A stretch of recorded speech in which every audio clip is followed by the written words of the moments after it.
Tell us about the tattoos. Shut the fuck up, little prick. But then I've got the Phoenix.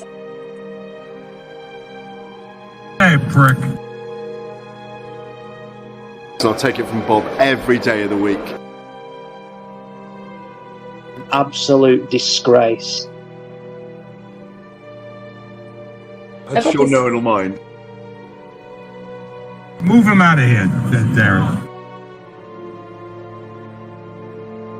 Ricky Hatton didn't go over for his fighter because he risked getting abducted and sold into sexual I never said that. Both have been rape victims. I'm not watching Frank Buglioni live on Saturday night. You're out of your mind. Jesus Christ, get yourself a life. He's actually a priest. Yeah. It's because his brother John Fury eye gouged him. What have I told you all this time? He's going to end up sucked out, fucked out, looking for a handout. Boxing nutters messenger group. I'm gonna be the king. J-Pan, you know what I'm saying?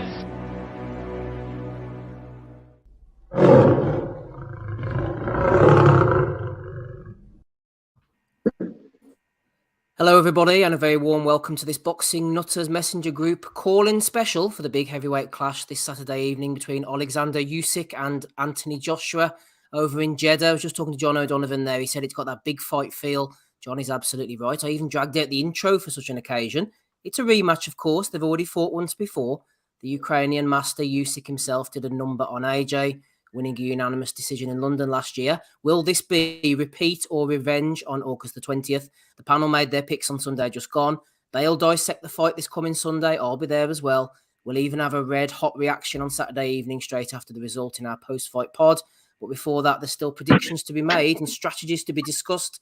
So let's get down and dirty. If you're in the chat, please make yourselves known. Throw in any bits and pieces you want. I can see a handful already tuning in to join us. There's a crack panel on board as well. Danny Young's jumped on. So is John Kennedy and John O'Donovan. Don't want to keep the boys too long, so we'll get stuck straight into it. First of all, with you, John, you're very welcome. What do you make of the respective weights, John? Usyk apparently has this supposed weight gain. It's maybe not as excessive as some people have suggested. According to people who are out there, he doesn't look that big. But is there a danger, do you think, for a former cruiserweight that he could come in too heavy?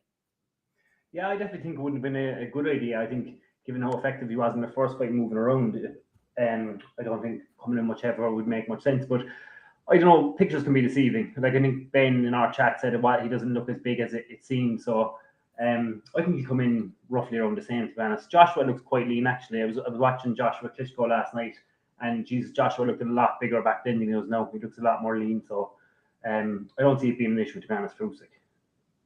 Usyk's got to get around, John, circle him, use that mobility. If he stops for too long, Usyk, it could be an opportunity for AJ to plant the feet and land the shots. But in the first fight, he's a master strategist. He didn't stay stationary for too long. And if he's fit and firing, as we expect him to be, he's going to be moving, running rings, circles around AJ all night, I think.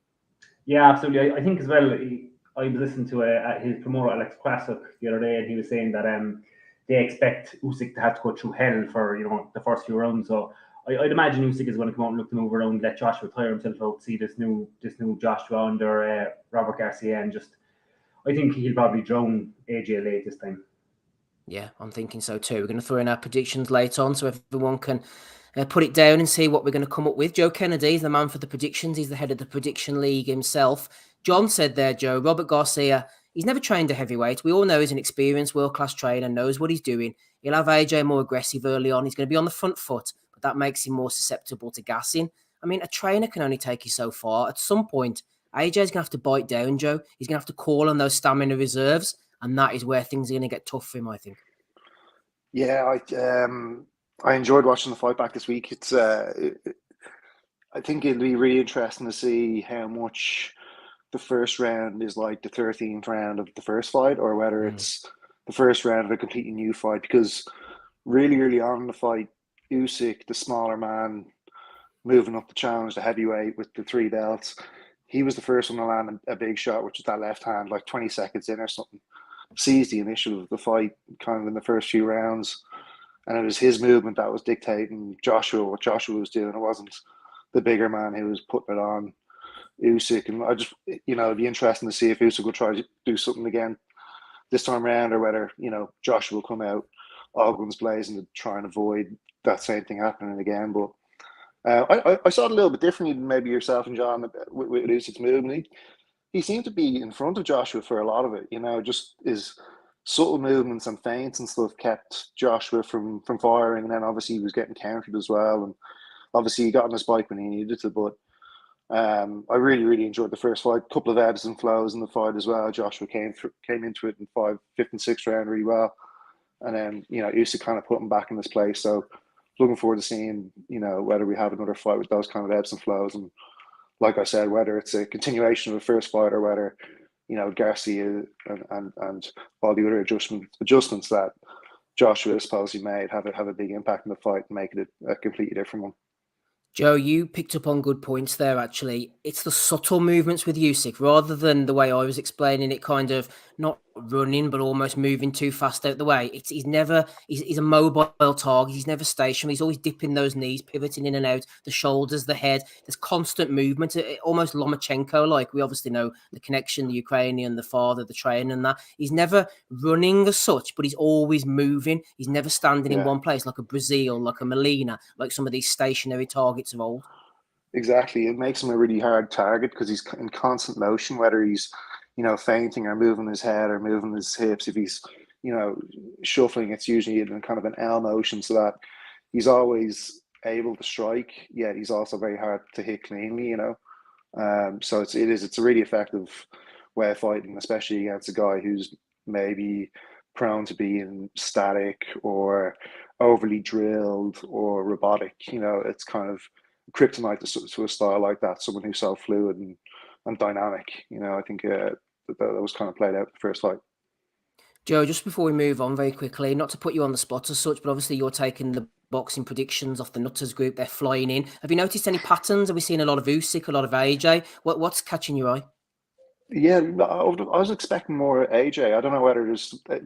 I've noticed that the picks are coming in a lot later this week than in previous weeks. Maybe people are kind of withholding their judgment, and maybe there's some AJ fans who are waiting to see if anyone else will put their hands up first. But I think it's nearly all Usyk picks so far, which I was surprised by. I'm picking Usyk pretty confidently, but I can see ways why people will be picking AJ as well.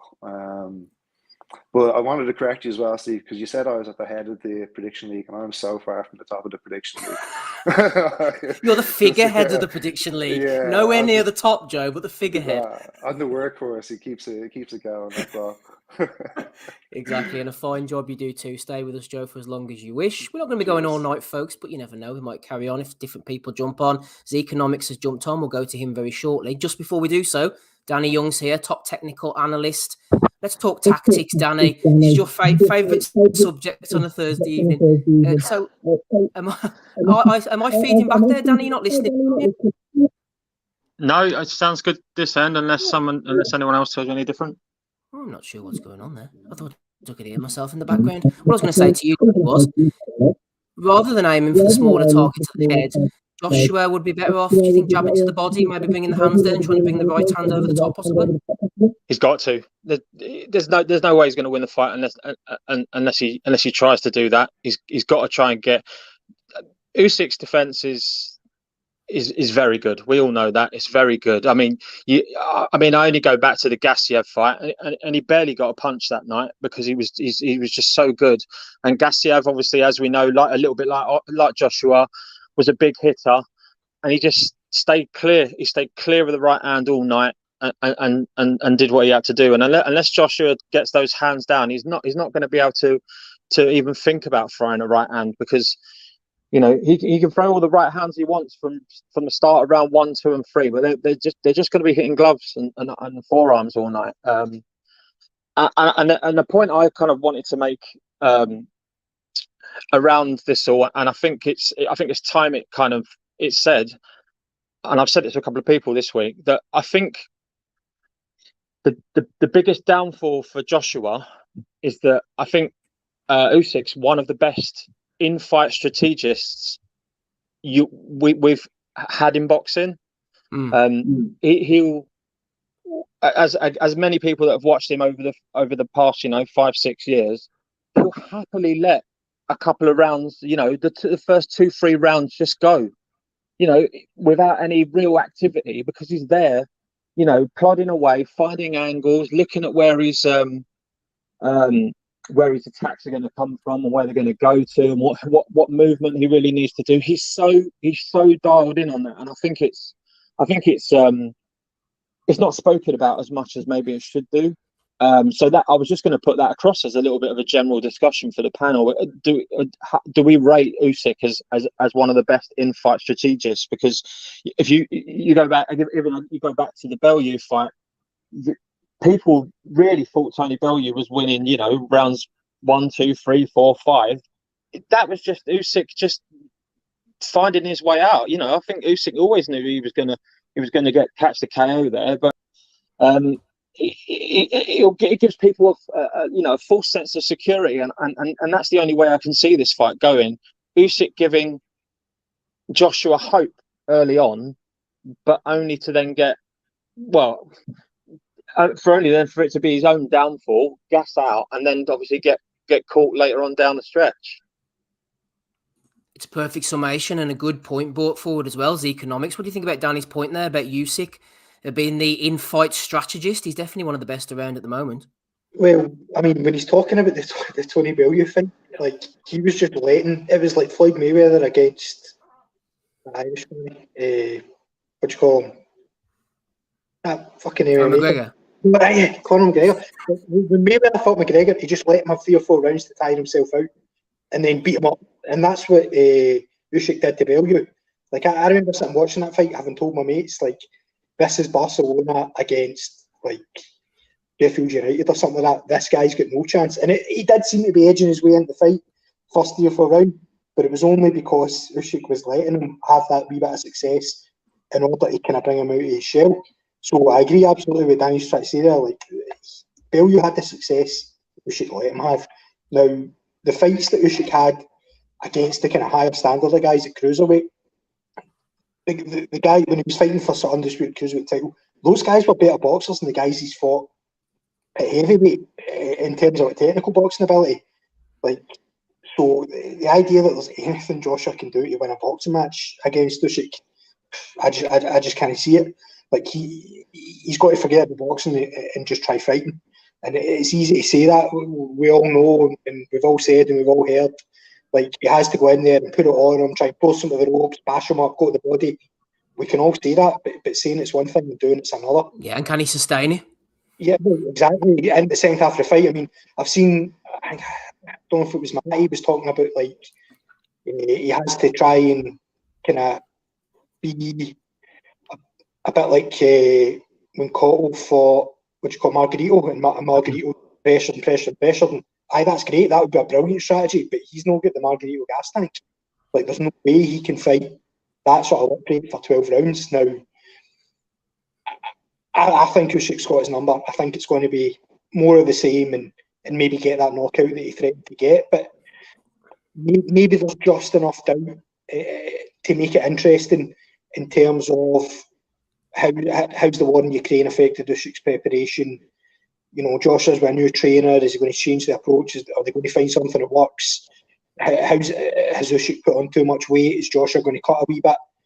But these are like small questions. The kind of big thing for me is that Usyk's got that much of an edge in terms of ability and confidence and just smarts that Joshua, I can't see it, man. Like, the first fight, I'll be honest, man, I was a bit pissed when I watched the first fight, so I've got no much recollection other than Usyk pretty confident the whole way through it and seemed to kind of really push him at the end. But nah, I don't know, man. I just can't see Joshua really having much to offer. But, you know, as I say, there was enough of those wee kind of question marks that maybe for the first 3 or 4 rounds it'll be interesting. But nah, Usyk's going to Usyk's going to stroll it again, I think. Zico, Nutter Adam from the Boxing Nutters Messenger group, which obviously you're also a member of, said, for me, AJ is damned if he does, damned if he doesn't. Can't box to a win, and if he goes after him, leaves himself mightily exposed if he doesn't get the job done early to middle rounds. For all his chat, I find him too tense, nervy, and in his head too much. The batteries run out for a late Usyk stoppage, in my opinion. So mental state and also physical state, burning up nervous energy. The fight's going on in his head as much as it is in the ring with AJ, I think, Zico. Yeah, I mean, I think with any sort of heavyweight, I think confidence is an issue, mentality is an issue. I think in the lower weights, the guys are a bit more seasoned, a bit more proven. It's harder for the guys in the lower weights to kind of build up the confidence. But I think with the heavyweights, guys that are like 6'5", 6'6", 18 stone, they've always been the biggest guy. They've always been the toughest guy. Until they get to the top level in boxing, they're never really worried about people hurting them. But when it gets to that top level, the heavyweights, I think the confidence is more fragile, no doubt. Like, if you look through the history of like fighters that have struggled with their mentality, there's a lot more heavyweights. You know, guys like Galata, Tyson, even like, what do you call him, big guy that won the gold medal for Britain. What do you call him? And then Wardley. Orley, yeah, these guys, they're not as for me anyway, they're not as mentally strong as the guys in the lower weights because of the fact one punch can change the fight. Doesn't matter who it is, what level, they're only ever one punch away from getting knocked out. And I think deep down a lot of them know that. Now, a guy like Joshua obviously came late to boxing, done well to get where he is, but I don't think he's the most. I'm not saying he's like scared. He's not like Orley was scared, but I don't think he's an adaptive fighter. He's not a guy that can get halfway through a fight and realise I need to do something different. You saw that when he fought Andy Ruiz and like 3 or 4 rounds in after he got kind of bashed up a wee bit. He's saying to the trainer, "What do I do? What do I do?" And I've never seen that before in my life. Like, I'm saying to the trainer, "What do I do?" Like, they all know what to do. They just need a bit of cajoling and steering and sent in the right direction. But I've never seen that before. So in terms of the mentality, yeah, I think that there is question marks over Joshua's mentality. I don't think he's like, I've seen accusations of him quitting in that Rees fight. I don't buy that for a minute. I think it just got to the stage, certainly in the Rees fight, you know, when the referee looked like he was about to stop it, I thought it was like inexperience for Joshua. A guy that's just had everything handed to him, everything went his way. When the referee looks like he's about to stop it, you need to be putting a show on, you need to be up on your toes, you need to be shadow boxing, shuffling from side to side, showing that you can still fight. And he just kind of sat there and kind of waited for the ref to send him back in. And, you know, he got a bit of stick for that, which I felt was a bit unfair because I think he was willing to go on. He just didn't conceive that the fight was about to fucking stop.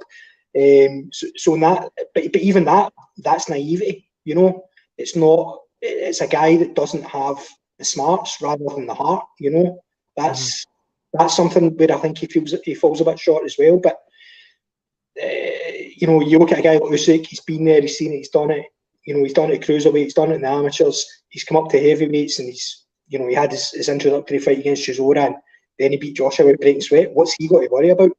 You know, the only question mark over Usyk for me is how much is what's going on in Ukraine affected him, and you know, has he put too much weight on? But he's comfortable, he's happy where he is. You know, he knows that he won that fight easy, and all he has to do is go and do the same, and it'll probably come as easy the second time around.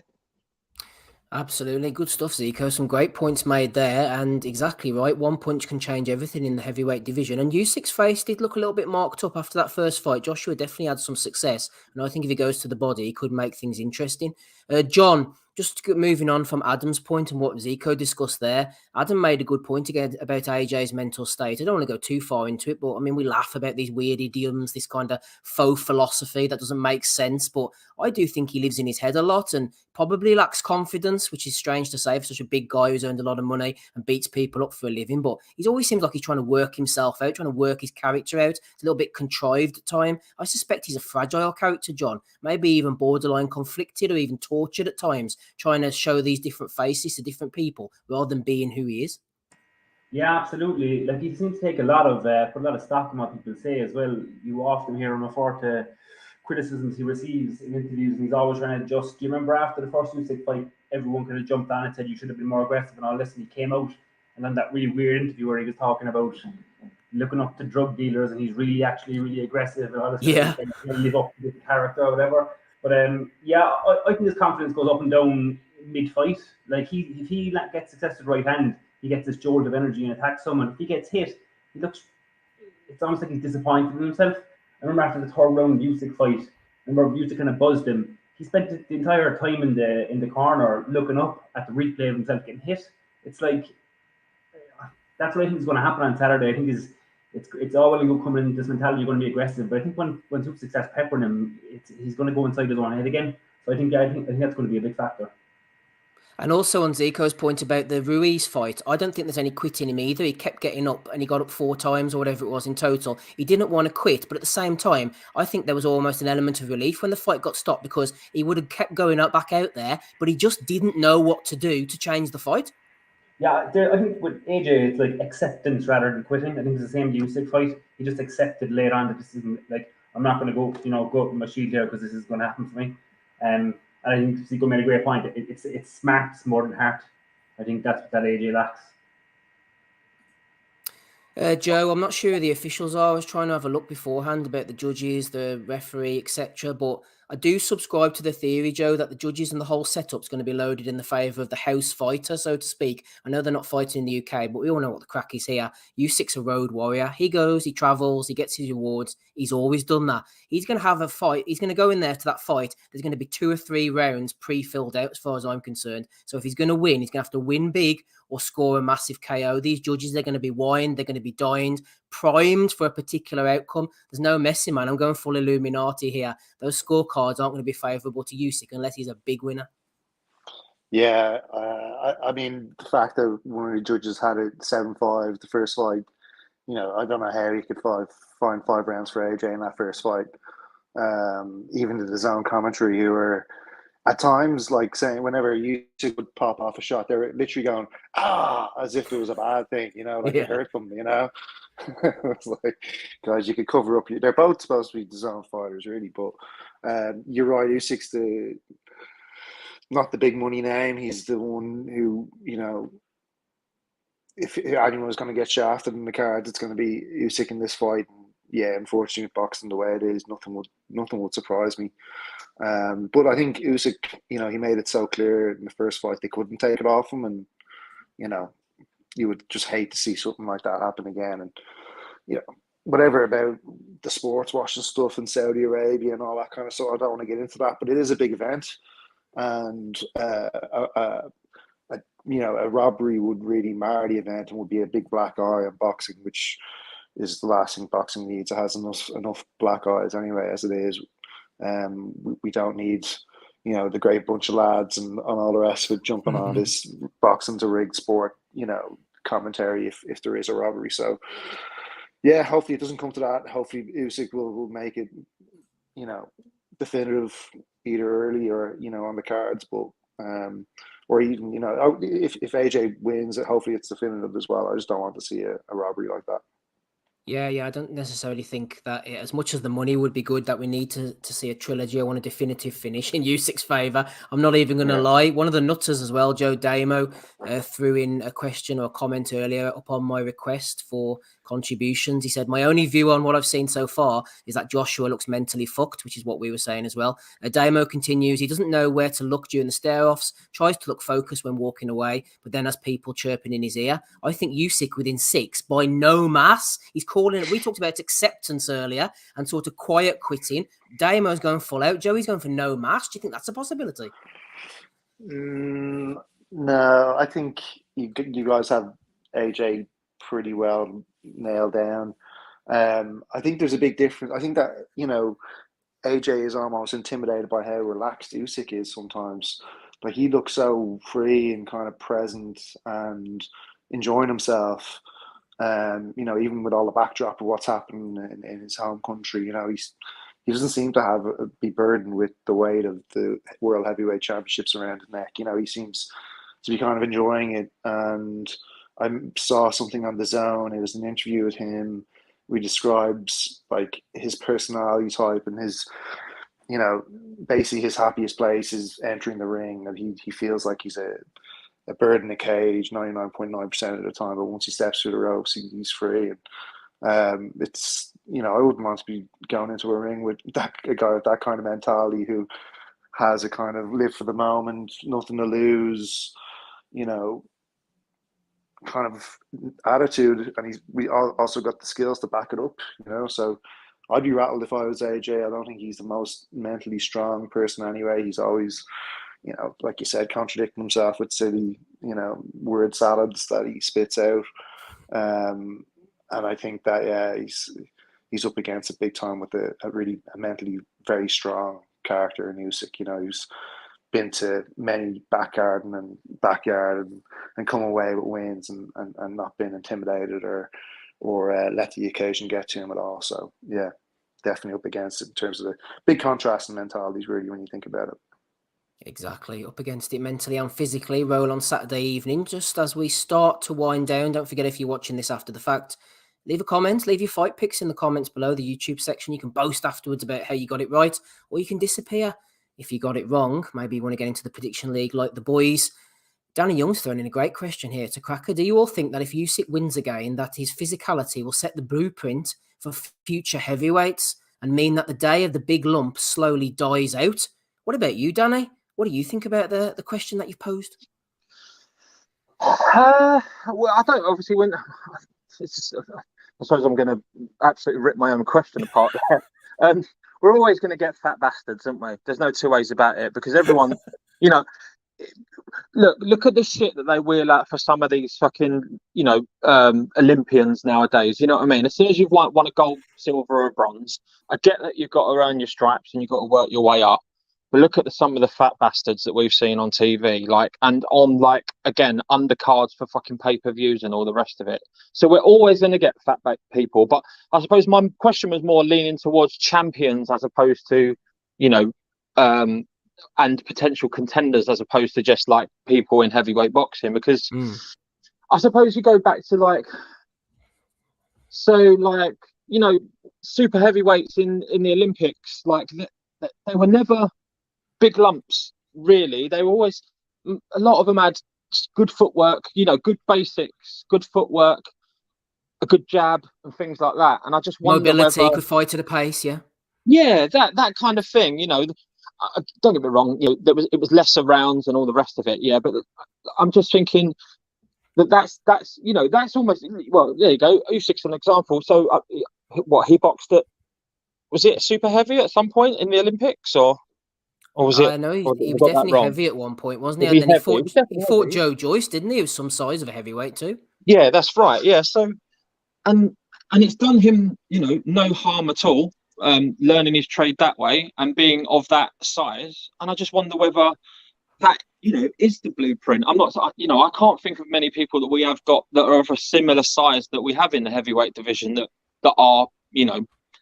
a shining talent at the minute, or you're a standout. But I do wonder if people are going to think about being more light-footed and being a little bit more nimble and not worrying too much about the power aspect of it. It's just like I say, it's just a random thought that I wanted to throw out and just see if anyone had any opinions on it.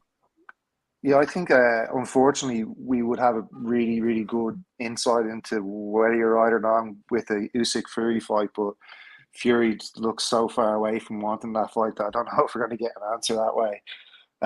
Because I'd like to see whether Fury would be able to use his size to his advantage against Usyk, because I think the question kind of comes down to whether the small man can neutralize that advantage. And in Joshua's case, he's got the advantage in size and he's got the advantage in power, but the advantage in power doesn't mean much if he can't catch someone clean, and the size advantage doesn't matter much if it also hinders you down the stretch and reduces your gas tank because your body's carrying around a lot of muscle it's not supposed to be doing. So I think that there definitely is potential.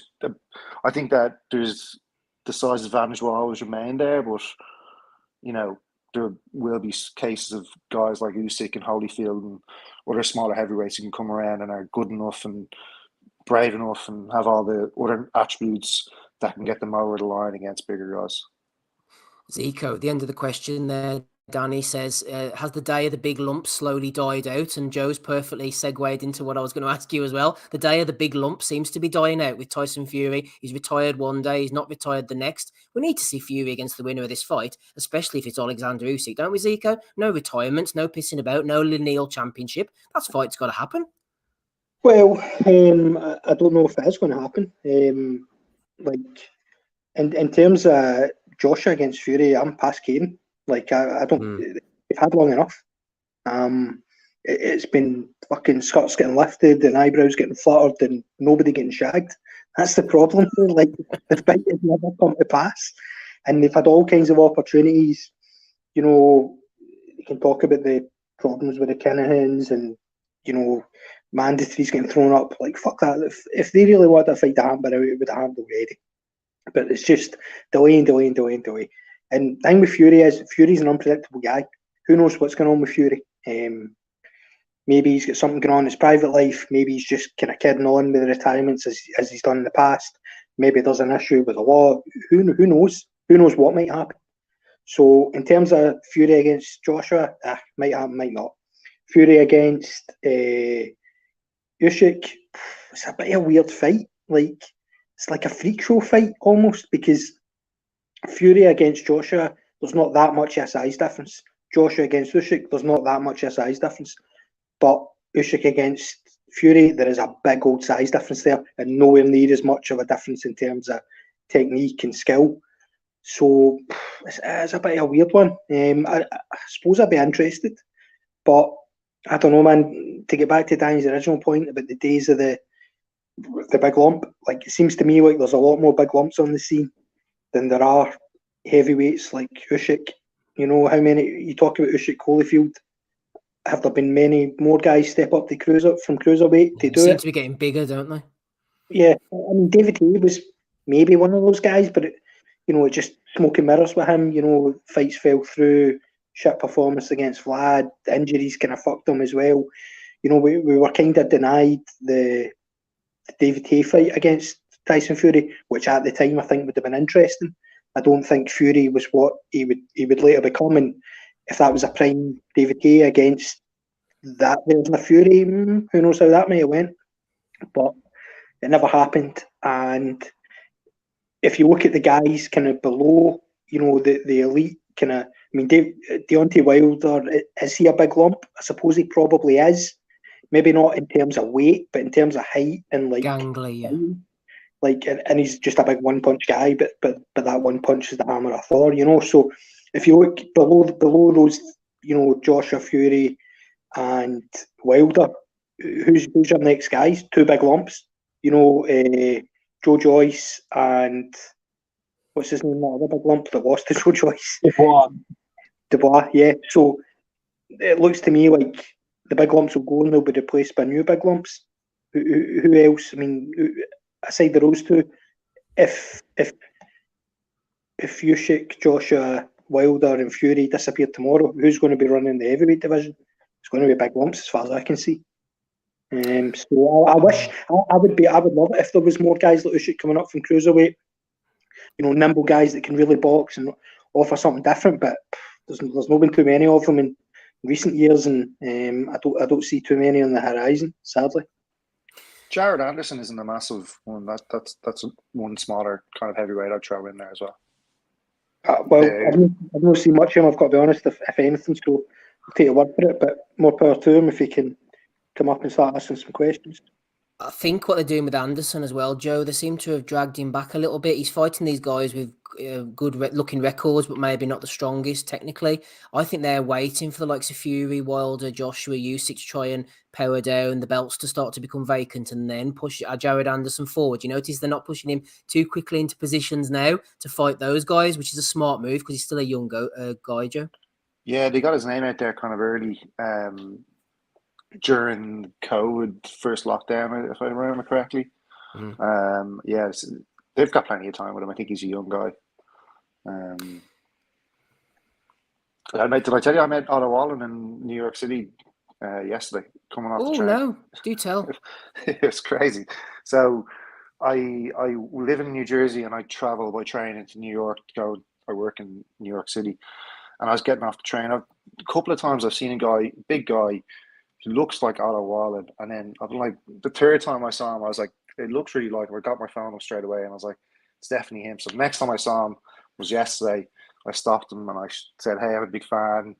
He stopped and said, hey, and I told him that, you know, you should have got the Dillian White fight. And he said that Dillian White blocked him on Instagram after he ducked him. And, yeah, we had a little laugh. He's a lovely guy. He said, I think he trains with Joey Gamache around the corner. Yes, he does, yeah. From Penn Station. He was there as well. So, yeah, hopefully I'll see him again. I might get some fight news off him next time. Yeah, absolutely. Next time we're talking to Otto, tell him to get in touch. Big fan of him, especially after that Fury fight. And yeah, the Dillian White fight was an absolute disgrace, but he can definitely get back in the mix. I mean, we mentioned Wilder. He's coming back against Helenius, just on a slight tangent, Joe. If he can get rid of Helenius, I think the WBC title might be on the line by that point. Who knows? All of a sudden, Wilder's WBC champion again. As much as the landscape changes, as much as it stays the same. Yeah, exactly. It's it would be a bit of a sense of deja vu again if Wilder then starts knocking over nobodies after he goes through Helenius. But I actually really like that fight. Helenius is a bit of a weird one. He can kind of have stinkers and then throw up really kind of inspired performances. I think you know what you're gonna. You know, he's got a bit of dig. He's a bit brittle as well, so it should be a fun one as long as that one lasts. I wouldn't expect it to go the distance.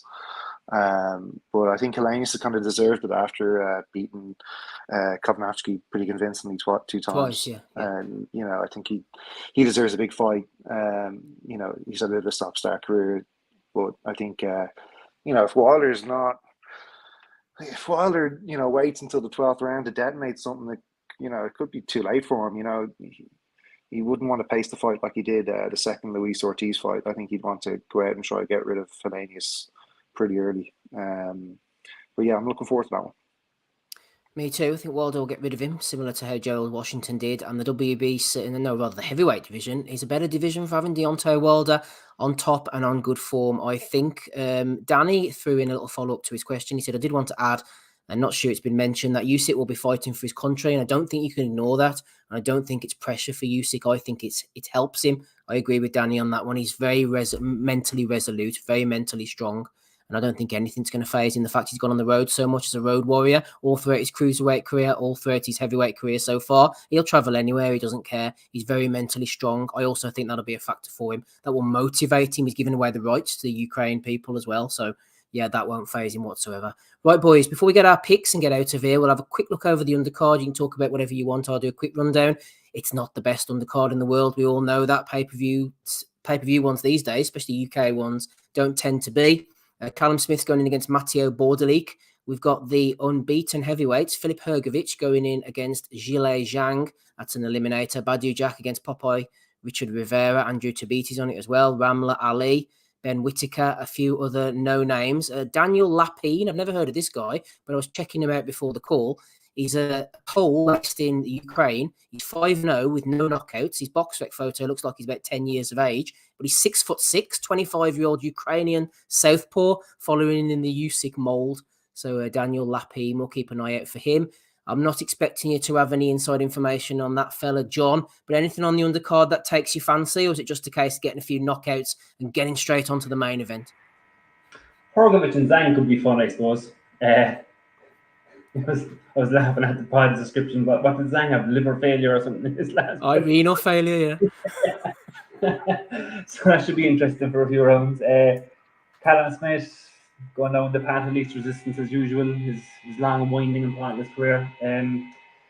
What else is on there? Yeah, nothing else interests me, to be honest, Steve. It's all about the main event. It's all about the main event, Joe. Someone came up with an interesting statistic earlier. Apparently, whenever Callum Smith appears on a Joshua undercard, that's when he loses. I think Callum appeared on the first Usyk fight. He appeared on the first Ruiz undercard as well. So having Callum Smith is a bit of a harbinger of doom. Yeah, he was. He boxed the Jack in the Box in the first Ruiz fight, didn't he?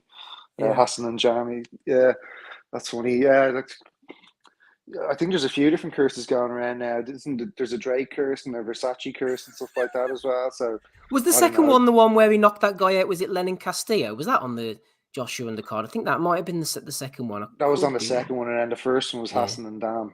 Oh yeah, that's right. Yeah, Hassan and Dam. Yeah, that was a brutal knockout too, Hassan Dam. Yeah, he was down like 4 or 5 times before that. You've got to hit him that hard to keep him there down, though, haven't you?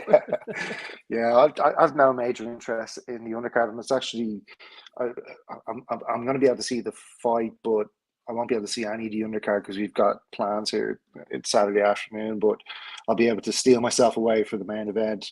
But I would just want to mention just Usyk's compatriot and stablemate Loma, who announced a pretty good fight, I think, to keep busy fight against the young guy Jermaine Ortiz, who we saw fight Jamel Herring, I think, last month. Yep. I really like this fight just because he's not picking a kind of a walkover fight. I think the plan is to have this fight and then have the Haney fight next year in early 2023. They're supposed to fight, I think, 2 weeks apart in October. Haney obviously fighting Kambosos for the second time, but this is a young kid. He's going to fight a similar kind of way to Haney. He's a back foot, nice boxer with a good jab, quick feet, quick hands. I think it's a really good warm-up fight for a Haney fight next. I think if that's the plan, and if Uncle Bob delivers, then I'm a big fan. Mm-hmm. Zeke, are you jumping in there, sir? Yeah. Just to come on about Lomachenko, like, I hope he's not going to get kind of ushered into that Guillermo Rigondeaux zone where people just try and forget he exists and pretend he's not there, because he had that fight against Lopez. All right, he lost the fight, but he was competitive in it. But it's like he's an invisible man since then. Like, none of them are coming out. These guys at lightweight, they just pretend that he doesn't exist. So I'm hopeful that he will kind of come back in the fold and that he wins this fight, because I think he's still the business. Like, for me, I'm prepared to put that down as an off night, and I'd love to see him against some of those lightweights, or even moving up. But in terms of the current undercard of the weekend, it's fucking thin. Like, there's no getting away from it. Like, I suppose, I think as Joe mentioned, like, the fight with Hergovic and Big Bang Jili Zhang, which I quite like the double alliteration there. I'm always there for that kind of thing. But apart from that, like, I don't think there's much on the go there. I know. See this other Ukrainian you were talking about, the 6'6" guy? Is he like a heavyweight? Is he a light heavyweight? No, so he's a light heavyweight. I suppose I'll be interested in that. That brings a bit of that kind of freak show interest, I suppose. Maybe I'm being harsh there, but no much going on in the undercard, sadly. But listen, like you say, it's all about the main event. Absolutely. What about the main event for you, Danny? Or is there anything on the undercard to keep you going on this pay-per-view evening back on Sky? Put it this way, Steve, I better get an extra crate of beers in, because the undercard is a bit light, isn't it? To say the least. But yeah, no, it's all about the main event, mate. I'm hearing 11-ish, 11:30-ish for ring walks, isn't it, or something? Yeah, So I was hoping a bit earlier, actually, because I remember last time it was about 9. It was about 9, half 9 for the Ruiz fight, wasn't it? So I hope it's not too late. I think didn't they miss a trick, and it didn't quite fit in with like other countries' times and all the rest of it. Oh, right, okay. Push back. I thought. No, anyway, my feelings on that. But anyway, yeah, main event, mate. Knockout 8, round number 8 for Usyk. I can't see how Joshua wins this. And if it becomes a fiddle on the cards, then this is the last time. I know I can't do nothing about it, but it's the last time boxing can really stand for fucked up cards if it goes that way, and something needs to be done about it.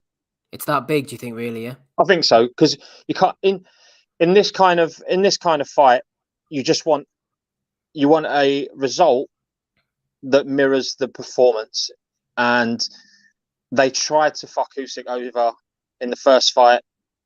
Thankfully, they didn't. Because even when it went to the cards, I was sitting there going, "Oh dear," you just knew something bad was going to happen, and I think the fact that it's in Saudi makes it even more likelier than it was in England. I know that sounds slightly strange, but I just think because Saudi have got all their eggs in one basket, and I think they're obviously on the Joshua train, and I think that if obviously, if Joshua wins that, then it's a potential third fight, and we go again somewhere else. I'm assuming, but I just don't want that to happen. I really don't want that to happen. So, yeah, for me, if we get a stinker of result, someone's got to step in and do something about it on this occasion. No more.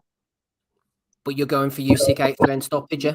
Usyk in 8, mate. Yes, for me. Good stuff, Danny. Thank you very much. We'll go around the boys as well and see what they've got. There's Daniel Lappin, by the way. I was mentioning it too. He looks like Sonny Edwards or something, doesn't it? My son's in nursery with that fella. That's right. Is he allowed to be fighting? He's from Poland. Apparently, he loves a milk and biscuit, that fella. He does indeed. As for the main event, Zico, I'm going for Usyk 9th round stoppage. I think AJ will come out fire in the first few rounds. It could get hairy. It could be interesting, but I think all of a sudden it'll start to go into a familiar pattern. Usyk will take over, and I think he's going to put his foot on the gas and hammer in 9 or 10 around. I'm going to hedge my bets for round number 9. Usyk's going to have the bit between his teeth. I think we could see a nasty version. Not I mean he's going to start smashing up the ring afterwards or anything, but I think we're going to see a really focused, motivated, in for the kill version of Usyk, and that's the type I'm looking forward to. Zico, what you seen? Well, I think what you're saying there about Josh in the first few rounds, he is always going to be dangerous the first few rounds. He's always going to be a guy who, until he gasses, can pose a threat. But yeah, I think a kind of late stoppage for Usyk, maybe even literally a stoppage, the ref just kind of taking mercy on Joshua. Something probably, I don't know, 11th, 12th round, he had a wee nibble at him. The last time, I don't know if it was Danny that raised the point about Usyk's fighting for his country. He's really got something to do and to show and to prove and to send a message. I think that's something I hadn't really thought of up till now, but probably is the case. He's going to be keen to do something, to emphatic, and I think he might just get it. But as I said earlier, there is enough doubt about the weight for both of them and the new trainer and the situation with the war that, who knows. But nah, Usyk by late stoppage for me. Another one for Usyk late stoppage as well. And Nutter Gary Taylor threw something in earlier on. He said, I still think it's an interesting fight, oddly. I do think AJ could spring a surprise. It's just hard to imagine. Usyk is only going to be better, I fear. Maybe the weight doesn't work, but again, I don't see them fucking something like that up. They've got a plan, and it's worked so far, says Gary. Everyone seems to be going for Usyk so far, John. Not too much divergence from you, I can expect. No, Usyk KO 10, I think. I think Joshua will have a good start. I think I can see him going to the body early on. He had some success in the first fight in the kind of middle rounds to the body. But I think to Danny's point around about Usyk being like the master in-fight strategist, I think the first fight is a great example of that. AJ had a great 5th and 6th, and Usyk came up and was fucking brilliant in the 7th. He completely took the momentum away from him, went back to the lead hand. I think what's going to be interesting as well is Joshua still has a lot of voices in his corner, and they'll all be unified at the start, and they're all sticking, the same plan, they're all singing from the same hymn sheet. I think once things start to get a bit hairy, you're going to have Robert Garcia saying one thing, you're going to have Angel Fernandez saying another. Got this other guy, Joby Clayton, who was shouting, right, feed AJ and all this stuff in the first fight. It was way off, and I think that's going to all get in Joshua's head. I think it's all just going to fall apart. I think in the second half of the fight, and possibly throwing the towel at some point like that. There we are then, Joe. You're a Usyk man as well, aren't you? Tell us how it's going to end. What round? The head of the prediction league. Come on, Joe. If you go by my picks, yeah, you'd be very much in the red this year.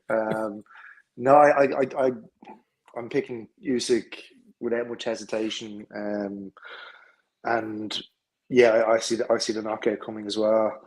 Can't remember when we talked about it before, but just how well Usyk had finished the last fight. He had Joshua in all sorts of trouble in the 12th, and I think we were saying that if it had happened maybe earlier on in the fight when 8 or 9 rounds in, Usyk probably could have stepped on the gas and got him out of there in the first one. Yeah. So I think if we believe the narrative that Robert Garcia is going to try to get AJ to be more aggressive, I think we'll just see an acceleration of maybe that decline. And yeah, I can see him going.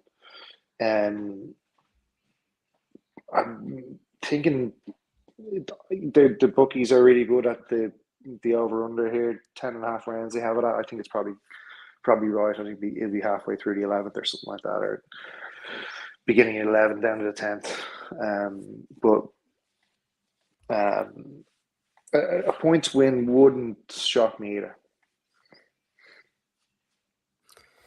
There we go then, everybody. We have made our picks. The nutters have all gone for Usyk, haters that we are. The predictions made on Sunday as well. I'm going to be cutting that and putting it up as a separate pod. Thanks to everybody who's been up tonight with us. John O'Donovan's been on the call. So has Joe Kennedy, Danny Young, Zekonomics jumped on as well. Like I said before, if you're watching after the fact, leave your comments or your fight picks in the YouTube comment section below. So you can boast afterwards how you got it right, or you can disappear off. If you want to join us over on patreon.com/boxing asylum like the boys, you're more than welcome to. We'll catch you all for the post-fight pod straight afterwards. It could be well into Sunday morning by the time the fight's finished.